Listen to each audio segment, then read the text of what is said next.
ఈరోజు మనం ప్రత్యక్ష పరోక్ష కథన వాక్యాలను గురించి తెలుసుకుందాం. ప్రత్యక్ష కథనం ఒక వ్యక్తి చెప్పిన మాటలను యథాతథంగా ఉన్నది ఉన్నట్లుగా చెప్పడాన్ని ప్రత్యక్ష కథనం అని అంటారు. ప్రత్యక్ష కథనంలోని మాటలకు వాక్యాలకు ఉదాహరణ చిహ్నాలు ఉంటాయి.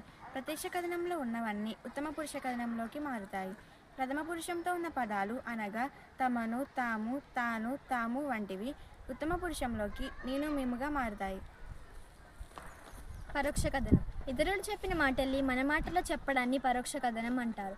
పరోక్ష కథనంలో ఉద్ధరణ చిహ్నాలు తొలగించి అని అనే పదాన్ని చేరుస్తారు. ఉత్తమ పురుష పదాలు అంటే నేను, మేము వంటివి ప్రథమ పురుష పదాలు అంటే తాను, తాములుగా మారుతాయి.